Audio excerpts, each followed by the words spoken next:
confidant, indeed, of the Chancellor of Germany, has raised the idea of a potential World Cup boycott in a German newspaper. This politician, Jürgen Hart, had said dropping out the tournament would only be considered as a last resort in order to get Trump to see sense on the Greenland issue, pointing out that Trump has made it clear how important the World Cup is to him. Germany has just dropped a bombshell on the world's biggest sporting event, a World Cup boycott aimed directly at the United States, triggered not by football, but by Donald Trump's campaign to pull Greenland into America's strategic orbit. What began as a political provocation between Washington and Copenhagen has now exploded into a crisis threatening to destabilize the entire 2026 World Cup, and the ripple effect is spreading fast. One by one, European nations are reassessing whether they can, in good conscience or even in good security, compete on American soil while Trump turns the tournament into a stage for geopolitical leverage. Yet in the middle of this escalating storm, something remarkable is happening. As Europe looks for a way to stand its ground without abandoning the competition altogether, Canada suddenly emerges as the quiet alternative, the dependable co-host that isn't dragging world football into a diplomatic confrontation. What started with Germany's warning may soon reshape the entire map of the 2026 World Cup, separating the politically charged American venues from the stable, trusted Canadian ones. The controversy erupted when influential German political voices began openly questioning whether their national team should refuse to play matches on American soil. This wasn't a fringe sentiment. It reflected a genuine frustration inside Europe over Washington's growing readiness to use the World Cup as an extension of foreign policy. Germany's warning created shockwaves almost instantly. Within days, similar questions surfaced in the UK, Scotland, France, and even the Netherlands, all countries that normally treat World Cups as untouchable. And the spark that ignited this movement was Trump's insistence that Greenland, a self-governing territory within the Kingdom of Denmark, is essential to U.S. national security.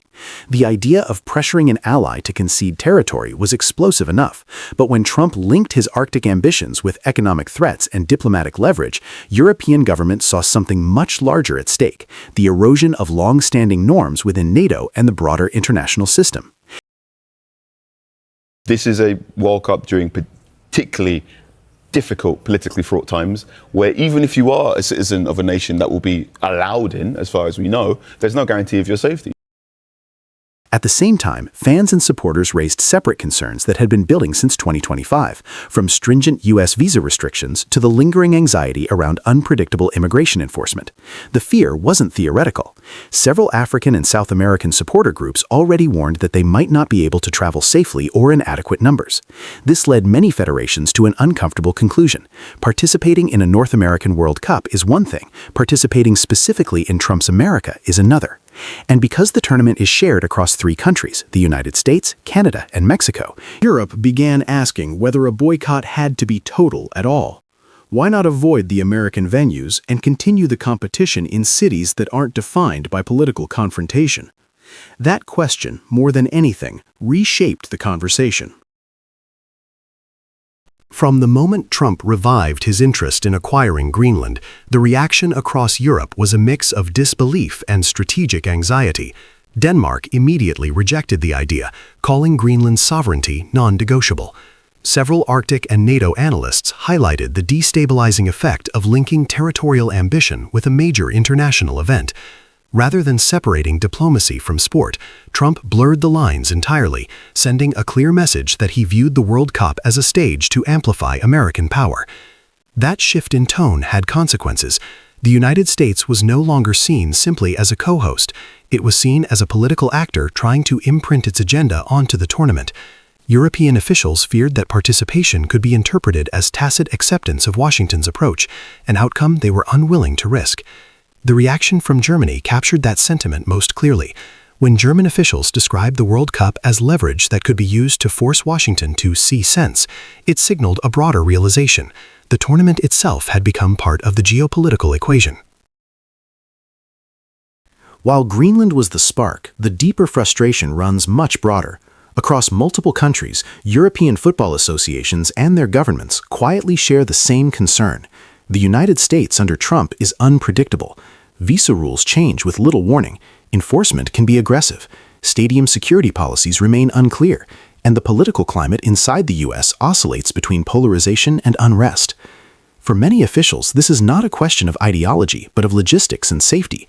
They need to guarantee that fans can enter, travel, and attend matches without fear of detention or confrontation. They need clear rules and stable conditions, two things that have been in short supply. This explains why many of these federations did not talk about abandoning the tournament altogether. Instead, they began exploring the idea of shifting their presence to Canada or Mexico, where the political controversy does not exist. That's the subtle but important distinction. Europe isn't rejecting the World Cup. Europe is rejecting the risks attached to Trump's version of it. Greenland's position in this story matters to Canada in a profound way. Ottawa has long worked with Copenhagen on Arctic governance, shared defense strategies, and environmental management. Trump's claim that the U.S. needs Greenland for national security wasn't just provocative, it threatened a balance Canada has spent decades reinforcing. That's why Canadian officials, including Prime Minister Mark Carney, responded by emphasizing the need for predictable, rules-based cooperation in the Arctic. Without directly attacking Washington, Carney positioned Canada alongside Denmark and other northern partners who reject the idea of territorial bargaining. In Europe, this stance did not go unnoticed. As Washington escalated the rhetoric, Canada became the calm, steady voice calling for restraint. For countries considering a boycott, this contrast matters. It reinforces the notion that avoiding U.S. venues is not abandoning the World Cup, it's avoiding unnecessary risk while respecting international norms that Canada openly supports. As the debate expanded, a pattern became clear. European teams and supporters repeatedly framed their concerns around American politics, not the tournament itself. That left Canada in an unusually strong position. It is a host nation without the controversy, without the diplomatic tension, without the immigration barriers, and without the geopolitical theatrics. Canada offers simplicity, straightforward entry rules, stable public order, and a political climate not defined by confrontation. For federations balancing diplomatic principles with the desire to compete, this is exactly what they need, a way to participate without endorsing Washington's strategy or exposing their supporters to uncertainty. Some commentators in Europe have already described 2026 as a split World Cup, where the American segment becomes politically charged, while the Canadian and Mexican segments become the functional heart of the tournament. Whether that prediction proves accurate will depend on what Europe decides, but the direction of travel is unmistakable. Germany's unexpected challenge has forced the world to rethink what the 2026 World Cup actually represents. Instead of a moment of North American unity, the tournament is now a symbol of a larger confrontation between Trump's vision of power and Europe's insistence on stability and sovereignty. And in this battle, one thing is becoming increasingly clear. The world may still want to play, just not in America. As more European nations explore alternatives, Canada rises naturally into the spotlight, a co-host untainted by controversy and aligned with the international norms that Europe is determined to defend. Trump sought to dominate the World Cup. Instead, he may be watching the tournament quietly shift northward toward the one host nation the world still trusts. Trump planned to dominate the World Cup. Instead, Canada is becoming the real host the world trusts. One of the biggest retail chains in the United States, Costco, is suing the Trump administration over tariffs. Costco is the latest company to launch legal action against Trump's signature economic policy. It's asking the Court of International Trade to consider declaring the use of an emergency measure to collect the tariffs unlawful and is seeking a full refund if the Supreme Court strikes down the tariffs. Costco just did something no one expected. It turned on Donald Trump's economic agenda and dragged his tariff regime into court. One of America's biggest retail giants is now suing the Trump administration, arguing that the emergency-powered tariffs Trump imposed may not even be legal. And here's the contrast that Americans don't want to admit. While the United States is now tangled in lawsuits, constitutional questions, and corporate revolt, Canada is standing steady, strategic, calm, and quietly gaining ground. The divide between the two countries has never been clearer. Trump's America is locked in economic self-sabotage, while Canada is moving forward with confidence and vision. The story erupted when Costco filed a lawsuit at the U.S. Court of International Trade. The company wants the court to declare Trump's tariffs unlawful, and it's asking for a full refund if the Supreme Court strikes them down. That's not a minor request. It's a direct challenge to Trump's core economic weapon. This case didn't appear out of nowhere. The tariffs in question were imposed under the International Emergency Economic Powers Act, a law historically reserved for sanctions and national security emergencies, not routine trade pressure. Even before Costco acted, the Supreme Court had already begun reviewing whether a president can use that act to unilaterally impose sweeping tariffs on allies and adversaries alike. During oral arguments, several justices, including conservative ones, openly questioned whether Trump may have exceeded his authority. So now the U.S. faces two parallel battles, one in the Supreme Court, testing the limits of presidential power, and another in the lower court, where companies like Costco are lining up to demand compensation. It's a legal storm entirely of America's own making. Costco's lawsuit is more than a corporate complaint. It's evidence that Trump's signature economic strategy is cracking from within. Billions of dollars in tariffs have been collected through emergency authority, and if the Supreme Court rules against him, the federal government may be forced to return huge amounts of money. That would be a budgetary shock and a political humiliation all at once. But the deeper issue is this: American companies are no longer silently absorbing the damage. They're fighting back. Retailers, manufacturers, farmers, the very people Trump claims to be protecting, are arguing that these tariffs do more harm than good. What began as a trade war against foreign competitors has become a civil war inside the U.S. economy. And every lawsuit, every court hearing, pushes the country further into uncertainty. Canada's position could not be more different. While Washington battles itself, Ottawa has taken a measured and strategic approach to the global economy. Prime Minister Mark Carney has been clear that Canada refuses to be intimidated by tariffs, and instead of escalating conflict, his government has strengthened ties across Asia, Europe, and the Indo-Pacific. Canada is shaping new partnerships with South Korea, Japan, and the European Union, while expanding strategies in clean energy, critical minerals, technology, and defense. The more erratic the U.S. becomes, the more attractive Canada looks to global investors. The contrast is stark. Where America is unpredictable, Canada is steady. Where the U.S. swings between aggressive tariffs and internal lawsuits, Canada presents a coherent long-term vision. The irony is that Trump's aggression only accelerates Canada's diversification, exactly the opposite of what he intended. Costco's decision to sue the U.S. government sends a signal that Ottawa could never send itself. It shows that the instability in North America comes not from Canada resisting U.S. pressure, but from the U.S. government fighting its own business community. Canada doesn't need to argue that Trump's tariffs are misguided. Costco is doing it for them. And Costco is not alone. Across the United States, companies are quietly preparing for the Supreme Court ruling, hoping for refunds and regulatory clarity that Washington can't promise. While America wrestles with constitutional questions about executive power, Canada is presenting itself as the reliable partner in a region facing turbulence. Canada is winning trust not through confrontation, but through stability. And this stability is now becoming one of Canada's strongest competitive advantages. In international summits, Canada is increasingly seen as a safe harbor in a volatile era. Foreign investors, observing the legal and political wars consuming Washington, are shifting capital northward, not out of emotion, but out of rational calculation.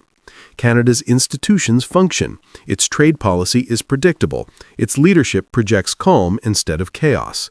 These conditions matter. They shape long-term decisions about factories, supply chains, research hubs, and energy projects. Costco's lawsuit doesn't just expose American volatility, it reinforces Canada's reputation as the country that gets things right. Everything now hinges on the Supreme Court's review of Trump's tariff authority. If the court rules that Trump exceeded his power, his entire tariff architecture could collapse overnight. That would trigger a wave of demands for refunds, a political crisis for the administration, and a scramble to rebuild the United States trade framework. And what would Canada be doing during all of this? moving forward, strengthening new export channels, building energy and mineral alliances, positioning itself as the country that global partners can depend on. Trump's tariffs were designed to intimidate Canada into concessions. Instead, they've exposed how fragile and legally vulnerable the U.S. system has become. And the deeper Canada looks into this unfolding crisis, the clearer the opportunity becomes. If the U.S. loses its legal footing, companies that rely on predictable tariff regimes will begin searching for markets governed by clarity rather than chaos. Canada's regulatory environment, its stable rule of law tradition, and its ability to strike long-term agreements without political whiplash place it in a uniquely advantageous position. In effect, the Supreme Court's decision may do what years of diplomacy could not: push global investment toward Canada simply because it offers what the U.S. currently cannot: certainty, consistency, and competence. Costco's lawsuit marks a turning point. It's the moment when Trump's tariff strategy stopped being an external weapon and became an internal liability. The United States is battling itself over the very tools it uses to pressure its allies, while Canada stands firm, stable, and increasingly influential. Two systems, two directions, one trapped in a storm of its own creation, one calmly building a new economic future. As the Supreme Court prepares its ruling, the central question is no longer whether Trump can pressure Canada, it's whether the United States can even control its own economic machinery. And if America is fighting itself, how can it ever hope to dominate a country that refuses to be shaken? Mouse, we've heard from Canadians who are boycotting travel to the U.S., and that's really costing the United States. This, of course, tied to the souring relationship with the United States because U.S. President Donald Trump launched a trade war, has also been referring to Canada as the 51st state, which Prime Minister Mark Carney did not expect this wave of national unity, and frankly, neither did anyone watching the Canada-U.S. relationship this year. New travel data from Statistics Canada shows something unprecedented. Canadians are rejecting Donald Trump's America with a clarity that feels almost historic. Travel to the United States hasn't simply softened, it has collapsed. Border crossings have emptied out, weekend trips have evaporated, and entire American towns that once relied on Canadian shoppers are suddenly going quiet. For a country often accused of being too polite, this is one of the loudest messages Canadians have sent in years. And the message is unmistakable. Canada doesn't bow to Trump. Canada chooses Canada. Inbound international tourism is not simply a nice to have for the U.S. economy. It's a meaningful export of services, it's a driver of jobs, and a contributor to the trade balance. The newest Statistics Canada report, released this week, paints a picture that stunned even longtime analysts. Air travel from Canada to the U.S. in October plunged by nearly a quarter compared to last year. Land crossings did even worse, falling by more than 30%. The drop isn't a single-month anomaly. It has been building since early in Trump's second term, accelerating each time new tariffs or new insults were fired across the border. A scene that's become increasingly common. Border lanes more open than usual, foot traffic almost eerily light, and businesses on the Detroit side adjusting their expectations downward. According to interviews conducted by CBC and Global News, many Canadians simply feel unwanted, or worse, disrespected, after months of Trump calling Canada the 51st state and launching a new series of protectionist tariffs that hit steel, aluminum, autos, lumber, and agriculture. On the American side, the economic consequences are becoming impossible to ignore. A recent U.S. Travel Association estimate suggests the U.S. will see a sharp decline in international visits this year, losing billions in spending, with Canadians representing the largest share of that missing demand. Restaurant owners in places like Detroit say weekends feel flatter. Hotels in Buffalo report fewer reservations, and tourism boards from Seattle to upstate New York are scrambling to launch special promotions targeted specifically at Canadians. Yet, despite discounted hotel packages, cross-border coupons, and We Miss Canadians marketing campaigns, the numbers aren't rebounding. Canadians appear to be making a statement, and they're sticking to it. There is something deeper happening beneath the travel statistics. For decades, visiting the United States was practically a reflex. A routine weekend getaway, a quick shopping trip, a hockey tournament across the border, or a spontaneous night in Seattle or Detroit. But Trump's second term has reshaped the emotional landscape of cross-border life. His tariffs, his rhetoric, and his casual treatment of allies have stirred something that Canadians rarely express openly: a desire to stand apart and stand tall. Mark Carney has been insisting for months that Canada must strengthen its independence, diversify its markets, and stop assuming that Washington will always behave like a partner. His government's moves toward Asia, the active diplomacy at APEC in South Korea, and his emphasis on rebuilding Canadian industry all point toward a new, more self-confident national direction. But even he did not anticipate how quickly Canadians themselves would begin reflecting that mindset. This moment is not Ottawa telling Canadians to be more self-reliant. It's Canadians telling Ottawa they're already there. Trump has always believed tariffs are a one-way pressure tool, something Washington uses to squeeze others until they comply. What he rarely acknowledges is that economic pressure flows both ways, and tourism is one of the most powerful pressure points of all. Canadians are traditionally the largest group of foreign visitors to the U.S., and their spending supports hotels, restaurants, sports venues, outlet malls, and entertainment districts across multiple states. When Canadians stay home, the impact is immediate. Detroit's waterfront restaurants feel the absence on weekend nights. Buffalo's shopping districts lose the familiar Ontario crowd. And even Seattle tourism boards admit they've ramped up targeted We Miss Canadians campaigns to reverse the trend. These gestures may be friendly, but they reveal a deeper anxiety. Canadian visitors are not optional for border economies. They are essential. Canada has spent decades absorbing U.S. decisions. Now, without protests or political theater, Canadians are quietly demonstrating that influence runs in both directions, and that Trump, for once, is not the only one applying pressure. For Carney, who has spent much of his first year navigating an unpredictable U.S. administration, this travel shift is a political tailwind. It reinforces much of what he has been arguing: that Canada must build resilience, invest in its own industries, and reduce reliance on the U.S. when American politics becomes unstable.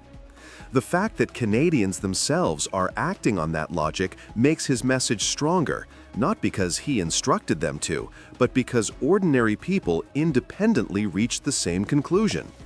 What has changed is the balance of sentiment. Canadians no longer accept being treated as an afterthought or a bargaining chip, and that shift gives Carney more room to maneuver.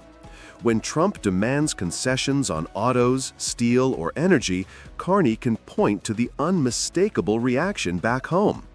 A leader pushing back is one thing. A whole population quietly adjusting its behavior is far more powerful, and Washington knows it. Analysts say next year's FIFA World Cup, partly hosted in the United States, might bring some Canadians back across the border, as could America's upcoming 250th anniversary celebrations. But even optimistic forecasters are cautious. Travel patterns can bounce back, but sentiment is harder to shift. Once people feel their dignity has been slighted, trust doesn't automatically return. If Trump continues escalating tariffs on Canadian goods, something Reuters reports is likely in early 2026, the emotional distance between Canadians and the U.S. could deepen even further. And while Canada will always share geography and history with the U.S., identity is something much more powerful. Canadians are discovering theirs again.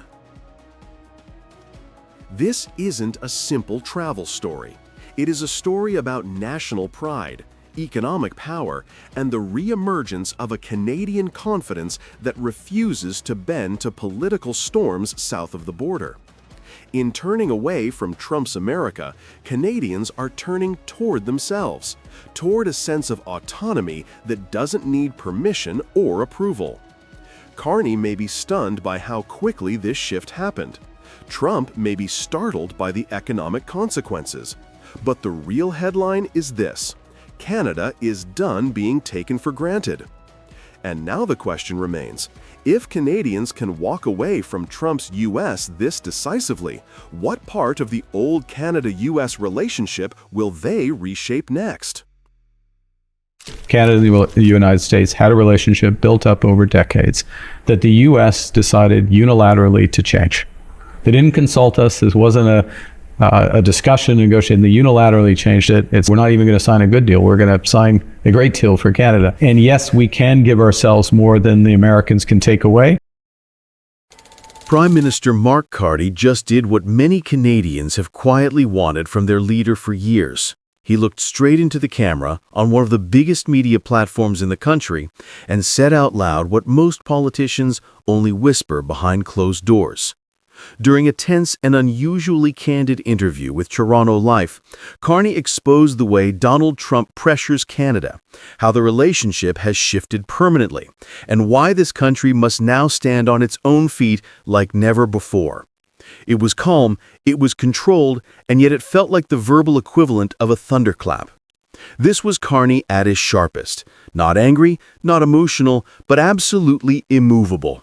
And in doing so, he delivered a message that resonated with millions across the country. Canada is not a junior partner. Canada is not a bargaining chip, and Canada is definitely not anyone's 51st state. The interview landed at a tense moment in Canada-U.S. relations, with Trump's second-term White House expanding tariffs and reshaping cross-border trade. New duties, including the 25% tariff on medium and heavy-duty trucks that took effect on November 1st, have already hit Ontario's auto sector and pushed the Bank of Canada to downgrade growth forecasts. Against this backdrop, Carney sat down with Toronto Life and spoke with unusual candor. He revealed that he and Trump text directly, describing late-night messages written in all caps and the president's habit of applying pressure at every opportunity. Carney emphasized that Trump negotiates by pushing hard on leverage points, something Canada must understand but no longer accept as normal. Then came the line that has already gone viral across Canadian social media. When Carney was asked about Trump's repeated jokes that Canada should one day become America's 51st state, the Prime Minister did not flinch. His answer was simple, firm, and delivered with the kind of national confidence that stays with you long after you hear it. Never, never, ever. We are not the state there. He wishes that we would be part of the United States. And as I said in the Oval Office when he said, never say never, I said, never, never, ever.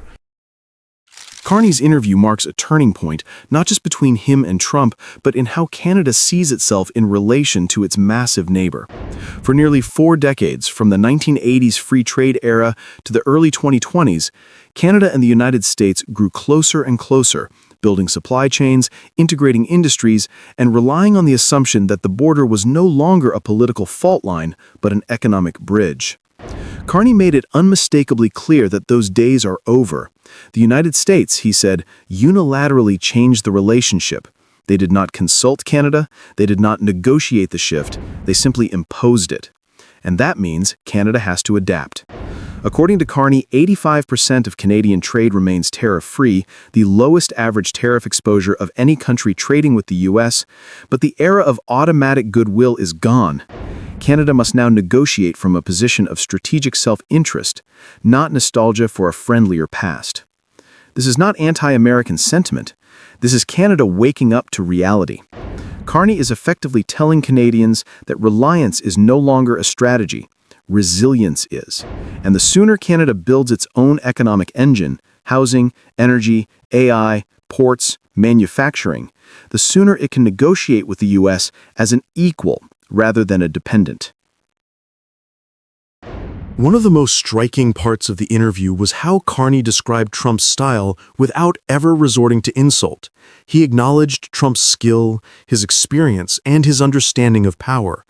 But through understated and diplomatic language, Carney revealed exactly how Trump operates: identify a pressure point, hit it hard, and keep pushing until the other side feels the squeeze. Carney's response is a contrast in leadership styles. Trump pressures, Carney prepares. Trump improvises, Carney strategizes. Trump sends all-caps texts in the middle of the night. Carney builds 25-year plans for national housing, clean energy, and industrial independence. The interview exposed not only Trump's behavior, but also Canada's new posture: steady, disciplined, and unwilling to be knocked off balance. And that is why the never, never, ever line landed so powerfully.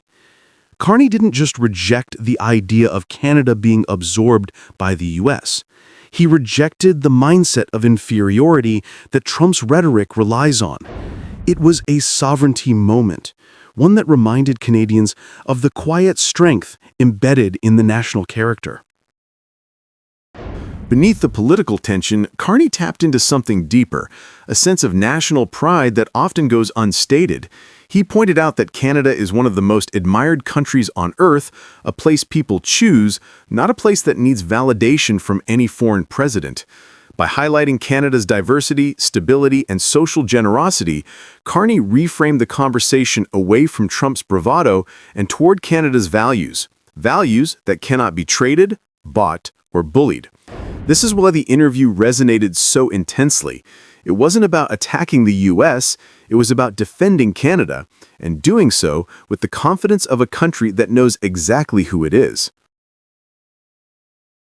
Carney also used the interview to outline his long-term vision.